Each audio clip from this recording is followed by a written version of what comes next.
sobre uno de los salmos más hermosos de la Biblia, que ha sido el Salmo 37. Ya se lo tienen que saber de memoria, ¿sí o no? Casi, ¿no? Vamos a abrir la Biblia, por favor, por el Salmo 37. Aleluya, gracias al Señor. El jueves también meditamos un poquito acerca del Salmo y estuvimos viendo algunas cosas que vamos a poner ahora ahí en la pantalla. Pero el Salmo 37 es un acróstico. Cada 2 versículos empieza por una letra del alfabeto hebreo, empezando por la primera, la Aleph, terminando por la última, Tav. Cada 2 versículos, así empieza el Salmo. Es un salmo muy completo, 40 versículos. Habla de cosas prácticas. Nos dice el Señor en su palabra cosas que no debemos de hacer y cosas que sí debemos de hacer. No solamente el Salmo contiene prohibiciones, sino también mandamientos a decir, oye, que tienes que hacer esto y esto y esto y esto otro. El mensaje de hoy, aunque está basado en el Salmo 37, yo lo he titulado, y así después lo vais a poder encontrar en internet, los 10 mandamientos del Salmo 37. No son los 10 mandamientos de Éxodo 20, son los 10 mandamientos que vamos a ver en esta tarde del Salmo 37. Pero ahí en la pantalla podemos ver algunos temas que el Salmo 37 nos sugiere, que son muchos, por cierto. Tenemos, no, eso es lo de hoy, sería lo del jueves pasado, ¿vale? Eso es lo de hoy. Hay una listita de temas que nos sugiere el Salmo 37. No hemos tocado todos, evidentemente, pero son temas, todos y cada uno de ellos muy interesantes. Nos habla de el bien, de la misericordia. Te los estoy dictando para que los vayas escribiendo, aunque están escritos, pasa que no los he encontrado, pero el que busca haya. La justicia, la salvación, la sabiduría, etcétera, etcétera. Son muchísimos temas que nos habla el Salmo 37 y eso lo vimos el jueves, para los que estuvisteis aquí y para los que no estuvisteis. También vimos que el Salmo 37 nos da diferentes características de los creyentes. Hay momentos en que los llama santos, los llama íntegros, los llama pacíficos, los llama justos. En fin, hay diferentes características de la gente que ha depositado y ha puesto su confianza en el Señor. También nos habla de diferentes características de la gente mala. De hecho, hay un texto que dice que hay gente mala. Hay gente que está bajo maldición. Hablamos un poquito el jueves. ¿Qué es eso de las maldiciones? ¿Existen? ¿Se pueden quebrar? ¿Se transmiten? De todo eso hablamos un poquito el jueves, porque también el Salmo 37 nos habla de los que están bendecidos. Así que habla de los que están bendecidos y de los que están bajo alguna maldición. Y pusimos el ejemplo de los cananeos, que eran los nietos o eran descendientes de uno de los hijos de Noé, y cómo Noé maldijo a Canaán, no a Can, su hijo, sino a Canaán, y de la cual vienen toda la raza, todas las naciones de los cananeos, todas las tribus, pueblos que estaban allí, y cómo eran personas que tenían unas características típicas de los cananeos. Una promiscuidad sexual terrible, idólatras, agresivos, salvajes realmente. Y todo eso nos lo sugiere el Salmo 37. Y el Salmo 37 también nos ayuda a superar ciertas y determinadas actitudes que si no las cortamos de raíz, se pueden terminar convirtiendo en algo normal en nuestra vida. Por ejemplo, la envidia. La envidia hay que cortarla de raíz. Los celos, la desconfianza. Dice la Biblia que no tenemos que tener envidia, no tenemos que perder los nervios. Después todo eso lo vamos a ver viendo los versículos. Pero el Salmo 37 es un salmo que también nos ayuda a reaccionar ante lo que nosotros podemos considerar una injusticia. Yo pienso que si yo en esta tarde preguntara, ¿cuántos de los que están aquí han sentido que en algún momento se han sentido injustamente tratados? Pienso que a lo mejor todos levantaríamos la mano, ¿sí o no? A veces por un padre, por una madre, por un pastor, por un jefe en el puesto de trabajo. Todos hemos sido de alguna manera, en algún momento, desde nuestro punto de vista, cuidado, injustamente tratados. ¿Y cómo tengo que reaccionar ante la injusticia? Ante lo que yo esperaba recibir y resulta que he recibido, pero todo lo contrario. El Salmo 37 es el antídoto perfecto. Que por cierto no es la queja. La queja es el lenguaje de los cobardes. La queja mata la fe, debilita el alma. Cuando una persona está todo el santo día quejándose, aunque no hables mucho con él o con ella, la forma como habla, la forma como opina, te está descubriendo el bajísimo nivel espiritual de su vida. El Salmo 37 nos habla de diferentes niveles espirituales. Alguno dirá, pero hay niveles. Claro que lo hay. No todo el mundo tiene la misma fe. No todo el mundo tiene el mismo nivel de paciencia o de amor o de conocimiento de la palabra. Siempre habrá alguien que sepa más que nosotros, ¿sí o no? Cuando ustedes van, por ejemplo, a la Biblia, encuentras momentos en los que el Señor se le queda mirando a un hombre y le dice: tú eres un hombre de mucha fe, grande es tu fe. Y hay momentos que se le queda mirando a otro y le dice: hombre de poca fe. Luego, los dos tenían fe, pero este tenía una gran fe y este tenía fe, pero poca. Entonces, en la vida, no todo el mundo tiene la misma fe, no todo el mundo tiene la misma paciencia, no todo el mundo tiene el mismo conocimiento, el mismo discernimiento espiritual. Eso es normal, eso es así, nos guste o no. Y el Salmo 37 nos da consejos para alcanzar un nivel óptimo en nuestra relación con Dios y no caer en la desilusión, en la desesperanza, en la tristeza, porque dijimos que la tristeza, estoy preparando un mensaje, ya lo daré en su momento. Bueno, estoy preparando un montón de mensajes, pero uno de los que estoy preparando son las distintas caras o disfraces que se pone el orgullo. El orgullo se disfraza, se camufla, a veces de religioso, de espiritualidad, pero a veces el orgullo, y usted dirá, sí, me suena raro eso, bueno, el orgullo a veces se disfraza de tristeza. La gente tiene una tristeza y en el fondo es porque tiene un problema con el orgullo. ¿Por qué estás triste? Le preguntas a alguien. No, porque no he recibido lo que tenía que esperar o esperaba recibir, porque no me han tratado como yo esperaba y estoy triste. Y a veces es un orgullo camuflado, porque cuando nosotros pasamos por la vida por una circunstancia difícil, en la economía, un problema en el matrimonio, o de la índole que sea, Dios te está tratando, ¿o no? Dios está tratando contigo. Y hay gente que no le gusta y se rebelan contra la forma como Dios le está tratando. Entonces, sin palabras, le estás diciendo a Dios: yo no merezco este trato, Parece que la tienes tomada conmigo. Es como yo le decía a mis padres: es que los profesores la tienen cogida conmigo. Todos, el de matemática, el de geografía, todos la tenían cogida conmigo. Y siempre la culpa la tiene, si no es el gobierno, es el pastor, si no es el marido, si no es la mujer, si no es Dios, si no es el diablo. Siempre alguien tiene la culpa, menos yo. Y el Salmo 37 es una radiografía de una realidad. La realidad presente. Dijimos el primer día, les recuerdo, que el pasado no existe. ¿Amén? El pasado no existe, no podemos presentarlo, no podemos pesarlo, no podemos medirlo, no podemos tocarlo, no podemos verlo. Es algo abstracto. ¿Dónde está el pasado? Está aquí. Yo lo puedo recordar, hombre, no todo, pero el pasado lo tengo en la cabeza. Y hay personas que viven ancladas en el pasado. O bien porque el pasado fue pésimo y les marcó, o bien porque el pasado, según ellos creen, fue mejor que su presente.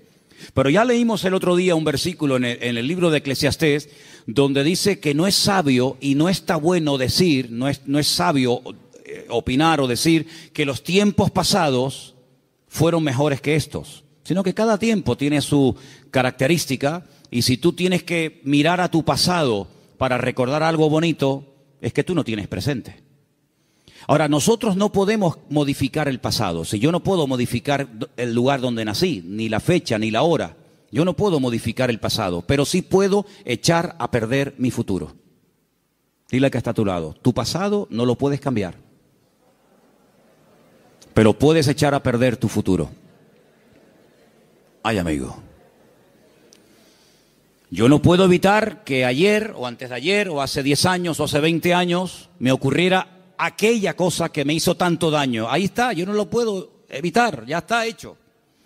Hombre, puedo evitar que el pasado me controle, puedo evitar que el pasado me manipule y condicione mi estilo de vida en el presente, pero cuidado, porque hay ciertas actitudes que como tú las mantengas y las cultives y las desarrolles, lo que estás haciendo es sembrar, pero sembrar mal, y puedes llegar a estropear tu futuro y lógicamente también tu presente. Así que el Salmo 37 es un antídoto contra tantas cosas que yo les animo a que si pudierais incluso hasta aprenderlo de memoria, hicierais un intento por aprenderlo de memoria.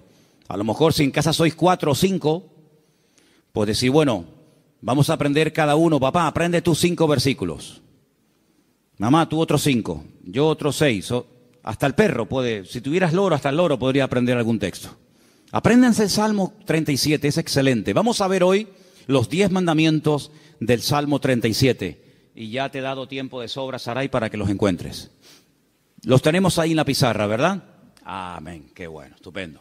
Vamos a leerlos todos, los 10 mandamientos del Salmo 37. Después vamos a leerlos en los versículos correspondientes. Primero, fuerte, confía en Dios. Después, con los ojos cerrados, sin mirar a la pizarra, tenemos que repetir los 10, así que vete aprendiéndotelos. Número 1 era, confía en Dios. Segundo, hacer el bien. Confía en Dios y hacer el bien. Vamos bien. Tercero, deleítate o deleitarse en Dios. Confía en Dios, haz el bien, deleitarse en Dios. Bien, hasta ahí llego. Venga, otro más. 4, encomendarse a Dios. Bien, confía en Dios, hacer el bien, deleitarme en Dios, encomendar a Dios mi vida. Venga, el 5, guardar silencio. Pero no dice, hermano, que hablemos. Guardar silencio ante Dios. Guardar silencio. 6, esperar en Él. 7, dejar la ira. 8, dejar el enojo, desecharlo. 9, apartarme del mal. Y 10, guardar su camino. ¿Qué tal? ¿Los habéis aprendido? Vamos a repasarlos. Confía en Dios, hacer el bien, deleitarse en Dios, encomendarse a Dios, guardar silencio, esperar en Él, dejar la ira, desechar el enojo, apartarme del mal y guardar su camino. Quítalo. Los 10 mandamientos del Salmo 37. Número 1. Bien, confía en Dios. Número 9. No. Segundo. Ese es, hacer el bien. Número 3. Número 4. 5. Guardar silencio, sin mirar. 6. Esperar en Él. 7. 8. 9. 9. Apartarse del mal. Y 10. Guardar su camino. Versículo 3 del Salmo 37 dice, confía en Dios. Primer mandamiento, confía en Dios. Fiarme de Dios. Depositar toda mi vida en sus manos, sabiendo que no hay vida más segura que cuando yo pongo mi confianza totalmente en el Señor. No digo que pongas parte de tu vida o parte de tu negocio o parte de tu tiempo en las manos del Señor y otra parte, no. 100% tu confianza en Dios. Porque algunos dicen, no, yo confío en Dios. Pero cuando se les abre la cartera y se les cae al suelo tienen la Bonoloto, los ciegos. Hay uno que también es de los discapacitados. Ese, lo conoces, ¿no? Ese. ¿Qué más hay? Rasca. No, yo confío en Dios. Ya te veo. Ay, amigo. Pero por la mañana se levantan y leen el horóscopo. Pero claro, depende si compras el día o compras el diario de avisos o compras, depende de qué periódico compres, te dirá una cosa o te dirá otra. ¿Confiamos en Dios 100% o no? ¿Se puede uno fiar de ese Dios? ¿Ha dado pruebas históricas a lo largo del tiempo que se puede uno fiar de Él? ¿Que no te va a fallar? Dice la Biblia, hay centenares de versículos, pero uno de ellos dice, aunque tu padre y tu madre te abandonen, yo nunca te abandonaré. Nunca, jamás. ¿Puede un padre y una madre abandonar a un hijo? Bueno, no será la primera ni la última, lamentablemente. Ha ocurrido. Pero Dios jamás te abandonará. Nunca. Nunca te abandonará. Tú a Él sí, puede ser, pero Él a ti jamás. Dice que nos agarra, nos toma de la mano derecha y nos dice, no temas, yo estoy contigo, yo te ayudo. Por lo tanto, Él ha dado millones de demostraciones a lo largo del tiempo, no solamente a otros pueblos y a otras naciones y a otras iglesias y a otros hermanos, sino a nosotros mismos, de que podemos confiar 100% en nuestro Dios. Y cuando mi vida está 100% en sus manos, el temor no tiene cabida. La inseguridad, la queja, la desconfianza. Porque yo me fío de que al haber depositado mi vida en sus manos, Él me va a pastorear, y Él me va a guiar, y Él me va a ayudar en todo momento, lugar y circunstancia. Y si Él permite que yo pase por una situación, digamos, difícil, por una situación que me hace sufrir o llorar, por algo será, aunque no lo entienda. Pero yo he dicho muchas veces que el Señor no nos ha llamado a entenderlo siempre todo, pero a obedecer y a fiarnos de Dios siempre. ¿Cuántos dicen amén? Por lo tanto, el primer mandamiento es lo que va a marcar la diferencia entre una vida y otra. Una confianza total en Dios. Sé que mi Dios me va a cuidar, me va a proteger, y hay un salmo que dice, y aún más allá de la muerte, el Señor me guiará. Porque mi vida ha sido comprada con su sangre, y para Él soy su hijo, y el Señor nunca, jamás abandonará a sus hijos. Pero en el mismo versículo 3, donde hemos leído, confía en el Señor, dice, haz el bien. Es decir, como dijimos el otro día, no estés de brazos cruzados, mantén una vida activa en el Señor. No, yo confío en Dios. Sí, pero tú ni oras, ni te congregas, ni lees la Biblia, ni estudias la palabra, ni te involucras. Sí, confías en Dios, pero es una vida light, es una vida sin compromiso. Es una vida donde, venga, hoy quiero orar, pues oro 3 horas. Mañana no quiero orar, pues no oro. No. Es una vida de constancia, de perseverancia, una vida de disciplina. La vida de un cristiano tiene que ser una vida disciplinada, no una vida caracterizada por el desorden, guiado por emociones, por sentimientos, que son al fin y al cabo pasajeros y traicioneros, sino de tener determinación. Yo quiero agradar al Señor y yo me voy a esforzar en hacer lo que la Biblia me pide y me dice el Señor que debo hacer. Porque no solamente, lo dije el otro día, espero que lo recordéis, que la vida cristiana, la vida de un cristiano, digamos, normal, no solamente consiste en dejar, me faltaría más, dejar de hacer ciertas cosas, sino hacer otras. Y la vida de muchos creyentes es que no hacen nada malo, aparentemente, pero tampoco hacen nada bueno. Y por ahí leímos la semana pasada un texto de Santiago, donde dice el texto, el que sabe hacer lo bueno y no lo está haciendo, está pecando. ¿Cuántas personas están pecando sin querer? ¿Cuántas personas saben que hay que hacer algo, pero no lo hacen? Por lo tanto, no te jactes ni presumas de que ya no hago cosas malas, porque el que sabe hacer lo bueno y no lo está haciendo, está pecando no por acción, sino por omisión. Está olvidando que tiene una responsabilidad delante del Señor de hacer, de actuar, de vivir en consecuencia la fe que dice que tiene en el Señor.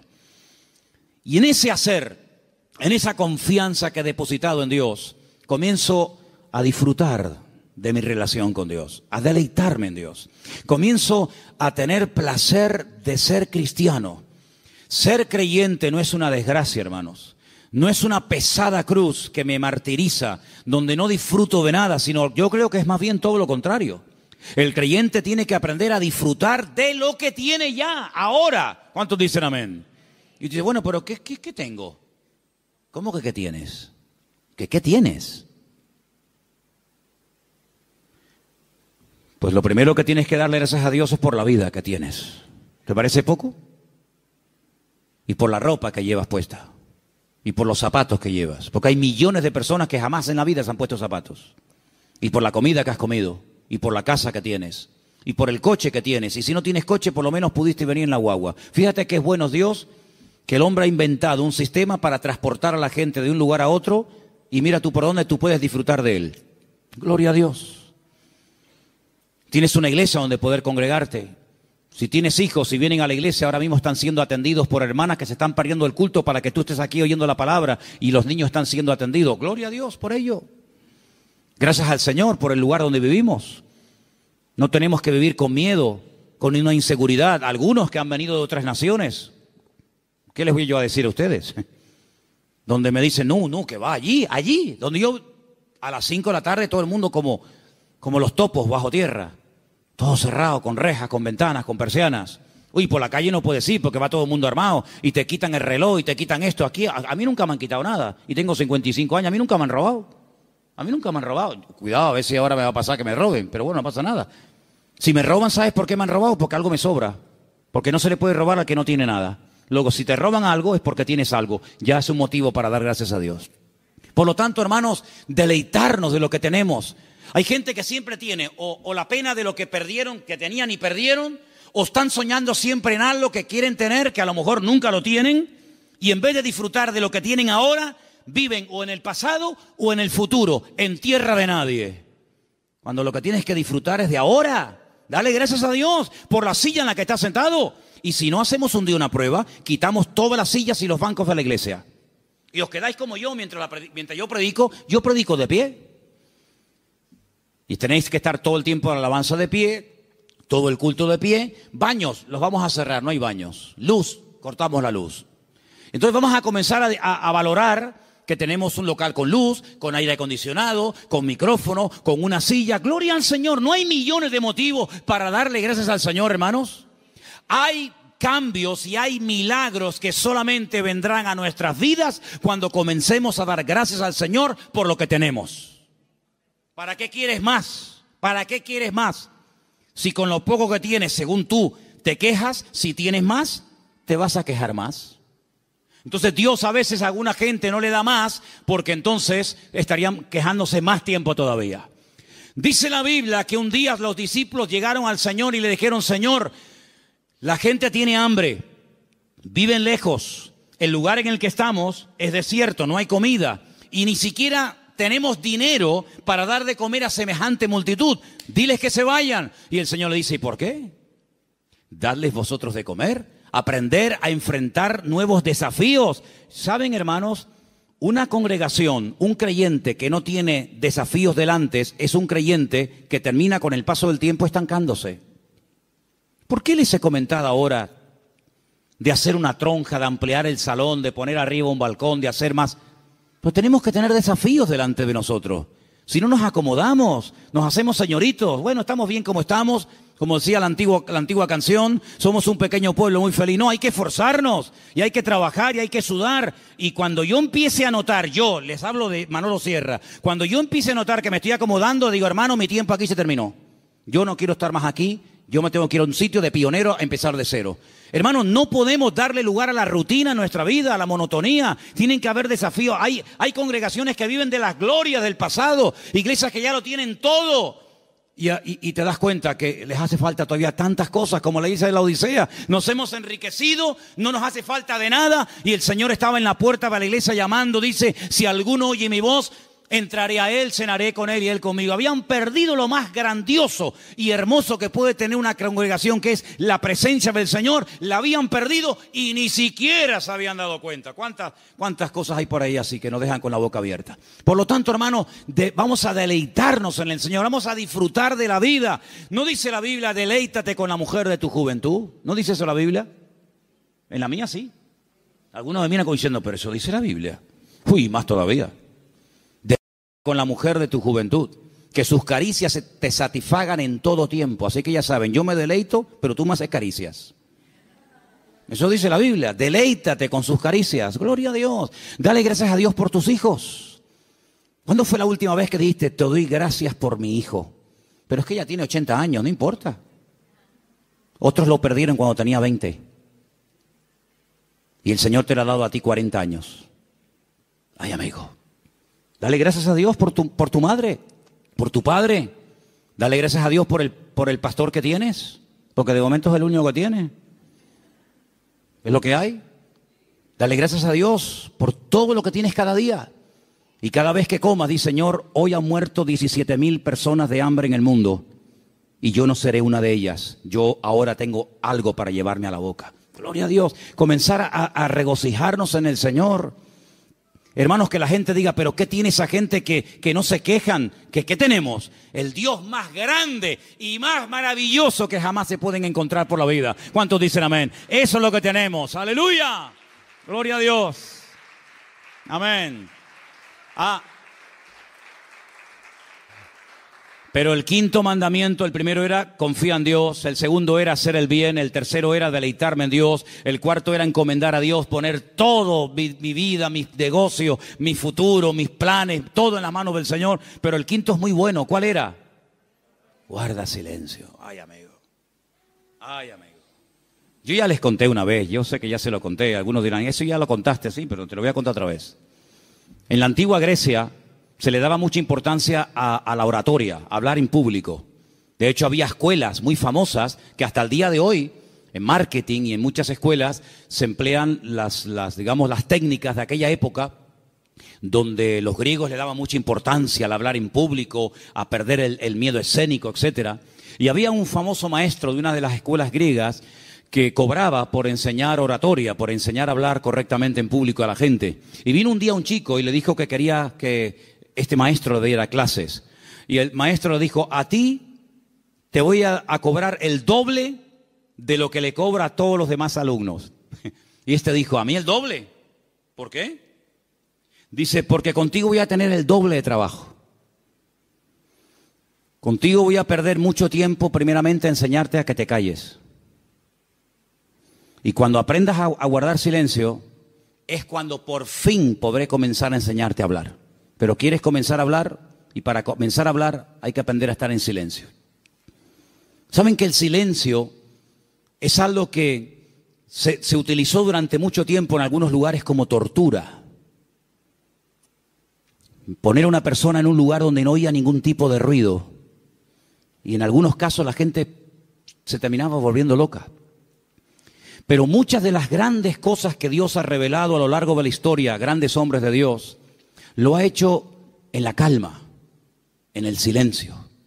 Hay un pasaje muy interesante donde un profeta llamado Elías, un gran hombre de Dios, estaba pasando un momento muy difícil en su vida. Se sentía solo, incomprendido, le pidió a Dios que le quitara la vida. En fin, todo lo que ustedes saben. Y hay un momento en el que él sale de la cueva y dice que se produce un terremoto tremendo en la puerta de la cueva, y él ve que ese terremoto es tan tremendo, tan destructivo, que las rocas se partían. Y había un viento huracanado tremendo y todos los árboles caían. Pero dice, pero Dios no estaba en todo aquello. Él estaba acostumbrado a moverse en el barullo, en el ruido, en el follón, en lo espectacular. Y dice que al final de todo sopló un silbo, un viento suave, una cosa muy suave, muy delicada. Y dice, y el Señor estaba en aquel silbo apacible. Hay creyentes que están todo el día hablando y hablando y hablando y hablando, y muy pocas veces oyen o tienen tiempo para oír la voz de Dios. Búscate un lugar tranquilo, donde tú puedas estar tranquilo, sin televisión, sin internet, sin niños, sin el perro, sin el gato, sin fulano y mengano, donde puedas estar tranquilo, tranquila, pensando en lo que está pasando en tu vida, aprendiendo a interpretar las circunstancias que te rodean. Si algo bueno tiene el silencio, es que tiene una parte terapéutica, ayuda al hombre a meditar y a reflexionar. ¿Qué estoy haciendo con mi vida? Me he plantado ya con una edad en la vida. ¿Qué le está pasando a mi hijo, que lo veo últimamente muy callado o muy hablador o muy atontado o muy espabilado? ¿Qué está pasando en el ambiente? Y es en esos momentos de calma, de quietud, de silencio ante la presencia del Señor, donde el Señor te puede revelar y te puede mostrar cosas que en el barullo, en el follón y en el ruido no se captan. Por eso este mandamiento de guardar silencio significa aprendamos a meditar tranquilamente en la presencia del Señor. Vivimos en una sociedad muy ruidosa. España es uno de los países más ruidosos de Europa. Sales por las calles y desde que te levantas por la mañana, prácticamente hasta que te acuestas hay ruido constantemente. Y por la noche ni te cuento. En la quietud de la noche es cuando vienen a recoger los camiones la basura. ¿Sí o no? No pasa por tu barrio, estás tranquilo en tu casa y de repente ¡bim, bam, pim, pum, pam, pam! Y dices, Dios, ¿pero qué pasó? Sale el camión de la basura. Al rato viene el camión que está regando. Al otro rato viene el camión que se lleva el vidrio. Y es un follón tremendo, ¿sí o no? Bueno, hermanos, aprendamos a estar tranquilos en la presencia del Señor. Aprendamos a decir, Señor, ¿hay algo que me quieres decir? ¿Hay algo que me quieres compartir? Ese guardar silencio significa aprender a reflexionar en Dios. Oye, mira, ahora no me molesten. Yo tengo una cita con mi Dios. Quiero estar tranquilo, no quiero que nadie me moleste. No, que si me llaman, que esperen. Que me llamen más tarde, que no se va a hundir el mundo. Y quiero estar a solas con el Señor, con su palabra. Como decía un pastor amigo mío, un minuto, Manolo, un minuto bien pasado en calma, en quietud, en la presencia del Señor, puede cambiar una vida. Pero ¿sabes cuál es la cruda realidad? Y no es cuestión de que ustedes se sientan mal ni acusándolos, ni mucho menos. Hay creyentes que a veces no tienen ni 5 minutos en el día, es tremendo esto, ni 5 minutos en el día para estar tranquilos, solamente estar quietos en la presencia del Señor. Cuando teníamos las clases, que hemos dado algunas clases en la iglesia de hermenéutica, de homilética y otras asignaturas, ¿cómo empezábamos la clase? ¿Os acordáis? Venían del trabajo, venían de la calle, una con el abanico, el otro sudando, el otro que llegó tarde. Decía, hermanos, vamos a guardar un minuto de silencio. Claro, algunos pensaban al principio que se había muerto algún hermano de la iglesia. O sea, un minuto de silencio, ¿qué pasó? Digo, no, tranquilo. Y a algunos se les hacía eterno. O sea, un minuto, qué largo se me ha hecho. Hermanos, aprendamos a estar quietos en la presencia del Señor, aprender a observar, aprender a interpretar lo que está ocurriendo a nuestro alrededor. El sexto era esperar en Él. ¿Saben que una de las cosas que yo peor llevo en la vida es esperar? No me gustan las colas. El otro día me enseñaba un hermano de la iglesia, por no estar dando nombres, me enseñaba una fotografía que habían sacado desde una ventana donde se veía un grupo bastante numeroso de gente haciendo cola, esperando. Me decía, esta es una de las colas que la gente tiene que hacer para ver si puede comprar algo de azúcar. Y yo decía, bueno, pues yo me acostumbraría, mira que para mí sería tremendo esto, ¿no?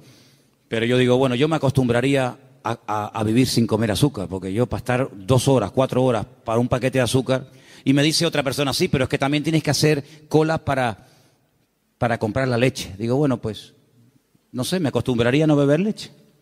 Pero es que también al final tienes que hacer cola para todo. Pero qué rabia da a veces cuando tienes prisa y el que va delante tuyo es el más lento de Europa. Le acaban de dar el carnet de conducir. Pone el intermitente de la izquierda y después va a la derecha. O pone los 4 que son de emergencia, porque como te ve muy pegado, te está diciendo, no te pegues mucho que me das miedo, y te ponen los 4 intermitentes. Y tú dices, pero muévete, que tengo prisa. Me acuerdo una vez en Benito Pérez Armas, el semáforo estaba en verde, hermano, de verdad les prometo que el semáforo estaba en verde. Era bajando la antigua cárcel a mano izquierda, que ya entras para el Parque La Granja, ¿sabéis dónde les digo, no? Y el semáforo estaba en verde, y había un coche parado. Y yo le decía, Al principio fue una pita suave. Pip. No sé. Después, más prolongada. Al final, saqué la cabeza por la ventana. Digo, pero muévete de una vez, hombre, que está verde. Atontado, que estás atontado. Y sacó la cabeza una señora y me dice, hola, pastor, ¿cómo está, hermano? Y le dije, hola, hermana, hola, dele, hermanita, dele, vamos. Ah, qué vergüenza, ¿no? Si hubiera sido oveja en vez de pastor, me hubiera cambiado de iglesia, para que no me diera. Bueno, son cosas que pasan, ¿no? Soy humano como cualquiera de ustedes. Así que, hermanos, aprender a esperar en la vida se hace a veces complicado, ¿verdad? Pero es importante y fundamental aprender a esperar en Dios, no tener prisas. Porque, ¿saben? He descubierto que Dios no tiene prisas. ¿Cuántos dicen amén? ¿Saben que hay un pasaje donde una persona, no quiero decir la palabra se enfada, pero casi se enfadó con el Señor? Porque nunca le había pedido nada, nunca. Sabían que el Señor siempre estaba muy ocupado. Sabían que el Señor siempre estaba viajando, hablando por aquí, predicando. Y nunca le habían pedido nada. Solamente un día le pidieron un favor. Y el favor era muy concreto, muy directo. Señor, el que amas está enfermo. Como diciendo, Señor, ven pronto. Y dice la Biblia, saben lo que estoy hablando, ¿verdad? De Lázaro. Era amigo de Jesús. Vivía en Betania, donde estaba con sus 2 hermanas, Marta y María. Dice la Biblia que cuando le llega la noticia al Señor, no dice, como seguramente esperaban la familia, venga, vamos que hay que ir a orar por Lázaro. O podía incluso haber hecho lo que hizo con el siervo del centurión, ¿os acordáis? Cuando le dijo el centurión, Señor, no hace falta que vengas a mi casa, di la palabra y mi criado sanará. Podía haber dicho, Padre, desde aquí pido que sanes ahora a mi amigo Lázaro. Y Lázaro hubiera sido sanado. Pero ni siquiera hizo eso. Sino dice que llegó 4 días después del aviso. Y claro, cuando llegó, evidentemente, la enfermedad era grave, porque dice la Biblia que Lázaro ya estaba muerto y enterrado. Si ellas sabían que no iban a molestar al Señor por una tontería. Cuando llegó, sale una hermana, se lo encuentra en el camino y le dice estas palabras que ustedes saben perfectamente. Señor, si tú hubieras estado aquí cuando te mandamos a llamar, nuestro hermano no habría muerto. ¿Cómo interpreta usted esas palabras, hermano? Usted que sabe griego, arameo y hebreo. ¿Cómo lo interpreta usted? Me ha fallado. Mi hermano se murió por tu culpa. ¿Está mal interpretado? Es versión Manolo Sierra. Si tú hubieras estado aquí, esto no hubiera ocurrido. Sale la otra hermana. Porque una parece que era como más carnal, ¿no? La otra era un poquito más espiritual. Pero fíjate que las 2 se contagiaron y le dijeron exactamente las mismas palabras al maestro. Si tú hubieras estado aquí, mi hermano no hubiera muerto. Estaban dolidas, ¿sí o no? Estaban dolidas, estaban molestas con el maestro. Esto no tenía que haber pasado. Salmo 37. No te impacientes. No pierdas los nervios. Después vamos a ver eso. Y el Señor le dice, Marta, María, que yo soy la resurrección y la vida. El que cree en mí, aunque esté muerto, vivirá. Claro, ellas eran judías, ellas no eran paganas, ellas conocían la Escritura, ellas sabían perfectamente por las Escrituras del Antiguo Testamento que se habla de la resurrección. Y entonces cuando el Señor dice que yo soy la resurrección y la vida, y le dice el Señor, tu hermano resucitará, ellas dicen, yo sé que mi hermano resucitará, pero no ahora, sino en el día postrero, algún día. Y el Señor le dice, vamos al cementerio. Y todos conocen la historia. Ahora yo les hago una pregunta y sean sinceros. ¿Ustedes creen que realmente el Señor llegó tarde?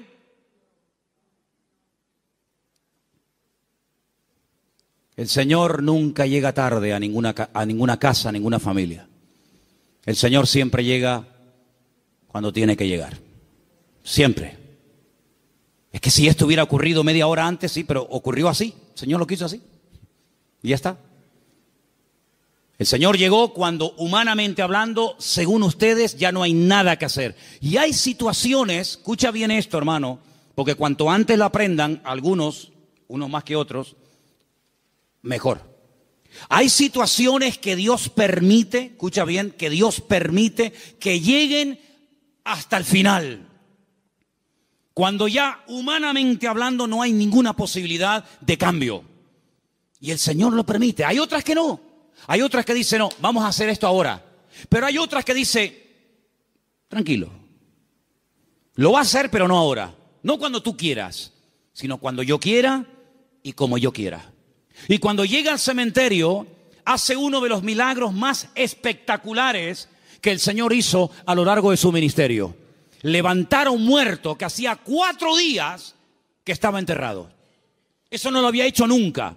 Había resucitado personas que estaban aún calientes. ¿Se acuerdan? La hija de Jairo. Cuando llegó, dice, acaba de morir. Luego, si la tocabas, la niña estaba caliente. Acaba de morir, pero estaba muerta. Pero el Señor la resucitó. Había otros casos donde dice la Biblia que lo llevaban en la caja para enterrarlo. Y bueno, los judíos entierran a la gente el mismo día que muere. Por lo tanto, no hacía ni 24 horas que había muerto. Pero nunca el Señor había llegado tan lejos. Nunca el Señor había hecho un milagro de una resurrección después de 4 días. Si ustedes van a Israel, si ustedes han ido a Jerusalén alguna vez conmigo, ustedes van a ver que en todos los cementerios judíos hay una abertura, como una ventana, que es por donde se cree que al tercer día se va el alma. Y ya es como demasiado tarde, ya no hay escapatoria. A los 3 días, a las 72 horas, se va el alma y ya se fue. ¿Cuándo llegó el Señor? Al 4.º día. Cuando ya no había ninguna posibilidad, según la tradición, según la medicina, de levantar a un muerto, es cuando llegó el Señor. No podía el Señor haber llegado el primer día, antes de que muriera así, pero hubiera sido una sanidad más, de tantas.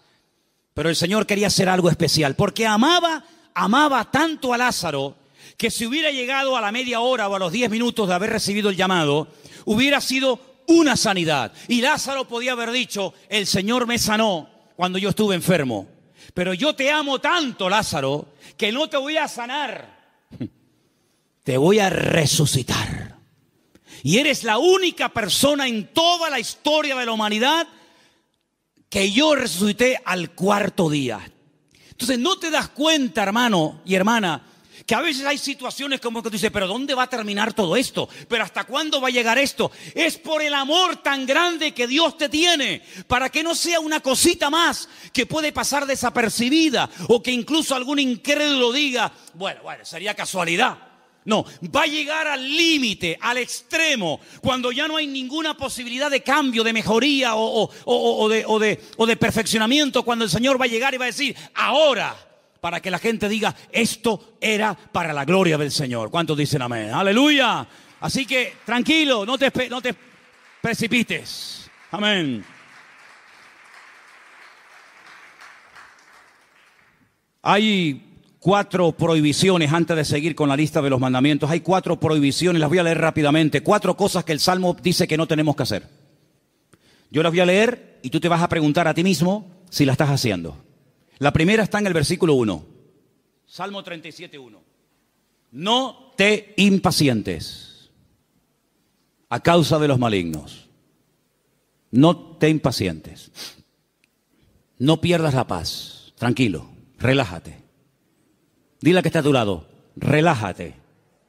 Tranquilo, no te impacientes. No pierdas la paciencia. Número 2, en el mismo texto. Ni tengas envidia de los que hacen iniquidad. Así que ni impacientarme, ni tener envidia. Jamás. Ni una cosa ni otra. Versículo 7. No alterarme. Guarda silencio ante el Señor, espera en Él. No te alteres con motivo del que prospera en su camino por el hombre que hace maldades. No te alteres. Tranquilo, relájate. Cuenta hasta 10. Versículo 8. Deja la ira desecha el enojo, no te excites en manera alguna a hacer lo malo. Estas son las 4 prohibiciones, las 4 cosas que el Salmo 37 prohíbe hacer a un creyente. No perder la paciencia, no tener envidia, no alterarme y no hacer lo indebido, es decir, lo malo. ¿Qué te parece? Y en esta actitud, en esta riqueza del Salmo 37 me dice, deja la ira y desecha el enojo. Es decir, si te enfadas, vas a comenzar a hacer y a decir tonterías. Cuando una persona está enfadada, ¿tú le has oído las tonterías que dice? Incluso hasta orando dice tonterías. Ya no aguanto más. Y el Señor dice, cállate, machango. Sabrás tú si aguantas o no aguantas. Si yo te mando esto es porque tú aguantas. Pero ya Él lo dijo. Nadie me ama. Las tonterías que uno dice cuando está enfadado, es como cuando uno está desanimado. Las peores tonterías, las peores barbaridades, los peores insultos, las peores humillaciones se dicen cuando uno está enfadado o desanimado. Y por eso la Biblia dice, no permitas que tu carácter te controle, porque cuando nuestro carácter nos controla, siempre la embarramos. ¿No dicen así los argentinos? O los uruguayos, la embarramos. Metemos la pata. Entonces, pues oye, Señor, ayúdame a tener control, dominio propio, dice la palabra.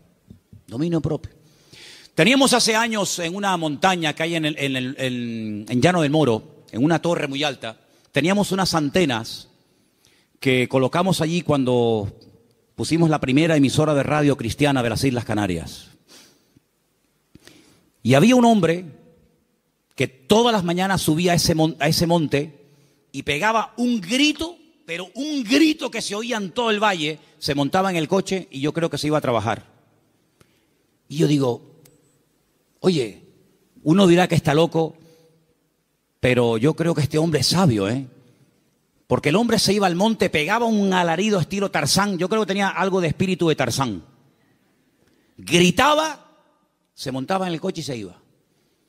Oye, a lo mejor tenemos que irnos a la montaña de los Campitos, procura que no haya nadie, porque claro, si subes por la noche y pegas un alarido estilo hombre lobo allí, van a decir que hay un loco aquí, un endemoniado. Pero hermano, ¿sabes qué? Tenemos que aprender a desahogarnos con Dios. ¿Cómo se desahogaba Cristo? Con el Padre. ¿Dónde fue? Al huerto de Getsemaní. Y en el huerto de Getsemaní dice que agonizaba, lloraba, clamaba, allí peleaba. Y cuando salía y se levantaba y le decían, venimos a aprender a Jesús, dice, yo soy. ¡Pum! Y caían todos al suelo. En otras palabras, era un hombre que no descargaba en los demás su enojo, su enfado, lo que fuera, sino que aprendía a desahogar su alma delante del Padre. Y eso es algo que tenemos que aprender todos, hermano. Porque hay gente que está contenida. Y hermano, el tranquilito, el que no se enfada nunca, cuando se enfada, échate a correr, Échate a correr. Dice, no, este es bobo. Este no se enfada nunca. Cuando se enfada, apaga la luz y vámonos, Porque es el increíble Hulk. Que por cierto, me encontré en la puerta de la iglesia allí 2 puños del increíble Hulk. No sé si a alguien se le cayeron. ¿Los puedes enseñar? No sé quién trajo eso, pero bueno, ahí están. Yo dije el otro día, y según el Salmo 37 y otros, hay 2 vías de escape, 2 válvulas de escape que Dios ha puesto en el ser humano que tiene que usarlas. Una es el llanto y otra es la risa. Claro, como te enseñaron que los hombres no lloran, pues está trancado. Y como tampoco no es la alegría de la huerta, dicho sea de paso, pues tampoco se ríe. Entonces ni llora ni ríe. Y un día va a explotar más de uno. Pero aprende a reírte en el Señor. Aprende a llorar en la presencia del Señor. No dice la Biblia, bienaventurados los que no se ríen, bienaventurados los que no lloran. ¿Lo habéis leído alguna vez? Yo tampoco. Bienaventurados los que lloran, dice la Biblia. Pues llora, mija, llora. Llora delante del Señor. Llora, hermano y hermana, delante del Señor. Señor, lloro de esto, lloro por aquello, lloro por tal, lloro por cual. Y te aseguro que tu alma se va a descargar, se va a desahogar. Y cuando salga, vas a salir con las fuerzas renovadas, vas a salir levantado por el Señor, vas a salir bendecido, pero no vivas una vida hermética, trancada, porque ni Cristo vivió así. Él dice la Biblia que se quebrantó y lloró y sudó grandes gotas de sangre y se desahogó delante del Padre. Ahora, ¿qué hace la gente? Se desahoga con una botella de vino en la mano, se desahoga metiéndose un pico de heroína, se desahoga haciendo no sé qué y no sé cuánto, echándole la bronca a la mujer, al hijo, pegándole una paliza al otro. No, esas no son las formas, esos son los métodos mundanos. La forma de Dios es que aprendas a ir a la presencia del Señor y abrir tu corazón y decirle: Señor, no aguanto más. Y en la Biblia encontramos grandísimos hombres de Dios que lloraron a gritos, dice la Biblia. Sí. A gritos lloraron. ¿Quién? José. Lo dije el otro día cuando compartía de este mismo salmo. Dice que ya no aguantaba más. Léalo, textualmente lo estoy citando. Ya no podía contenerse más. Ya llegó al límite. Oye, me venden mis hermanos. Les pido por favor que se apiaden de mí, que me saquen de este pozo que tenía que haber escorpiones y serpientes. No me hacen ni caso. Me quitan las prendas, me llevan desnudo a Egipto. ¿Yo qué pinto en Egipto? Un país de idolatría, un país de una promiscuidad terrible, de idolatría por todos lados. De repente llega allí, no sabe hablar el idioma, desnudo, lo compran como esclavo. De ser el niño bonito y amado del padre, pasa a ser un esclavo, un sirviente, sin derechos, tratado al trancazo. Por querer vivir una vida recta y honesta y santa delante del Señor. Lo acusan de algo que él nunca había hecho. ¡Pum! A la cárcel, sin comérselo ni bebérselo, ahora en la cárcel. Allí con delincuentes, con asesinos, con violadores, con lo peor. Y ahora, ¿y cuándo voy a salir yo de aquí? Yo qué sé, no tengo abogado, yo ni siquiera sé expresarme en el idioma de este país.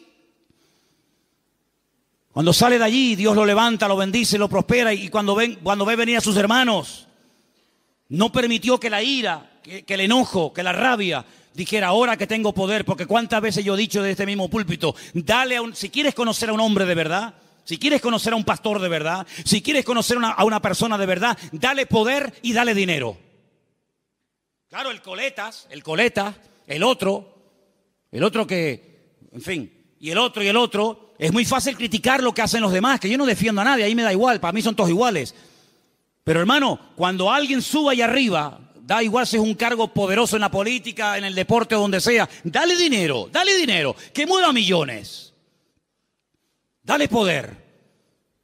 Y espera a ver si no se corrompe. Porque es muy difícil llegar a esos niveles, moviendo centenares y miles de millones.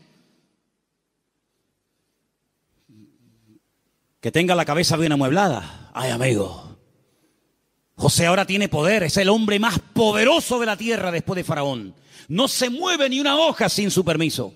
Faraón dice: no, a mí no vengan, vayan a él. Él es el que organiza el país, él es el ministro de Hacienda, él es el ministro de Economía, él es el que administra. A mí no me den la paliza, vayan a él. Delegó todo en José. Ahora tiene poder, ahora tiene autoridad, ahora tiene dinero, ahora tiene sirviente. Ahora hasta Potifar, aquel que lo compró, ahora tiene que venir y postrarse delante de él. La mujer de Potifar: ven para acá. Ahora él podía haber dicho: ahora os vais a enterar lo que vale un peine, amigo. Ahora vienen los hermanos. Y él podía haber dicho: lo van a pasar canutas, como me le hicisteis pagar a mí. Dice que llegó un momento, viendo a sus hermanos, que ya no podía aguantar más. Y empezó a llorar a gritos. Cuando los hermanos ven a aquel llorando, le dice: yo soy vuestro hermano José, ¿sabes? No tengáis miedo. No me mandasteis vosotros a Egipto. Fue Dios el que me mandó aquí. Pasa que a mí me tocó el primero, pero al final todos van a tener que venir aquí. Así que vayan a casa de mi padre, díganle que vengan, cuéntenle la verdad, que le han tenido engañado al viejo 20 años, diciéndole que me había matado una bestia.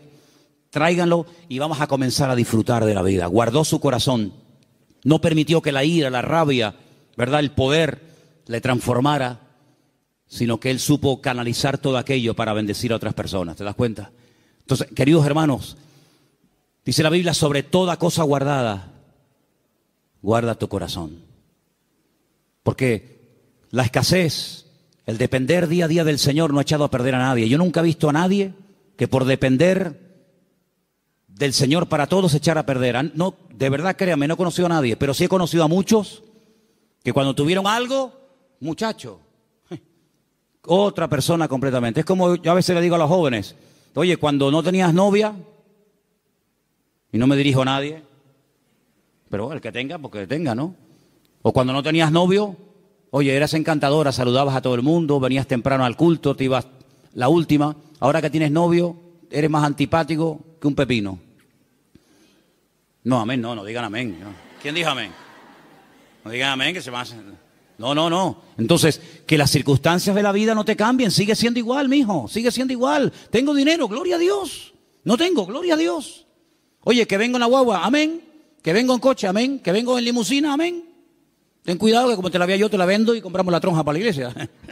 ¿Me entiendes? Entonces, hermano, mantengamos el equilibrio en el Señor. Mantengamos el equilibrio. Vamos a deleitarnos de lo que tenemos, pero vamos a apartarnos. Versículo 27, apártate del mal. Este versículo es buenísimo.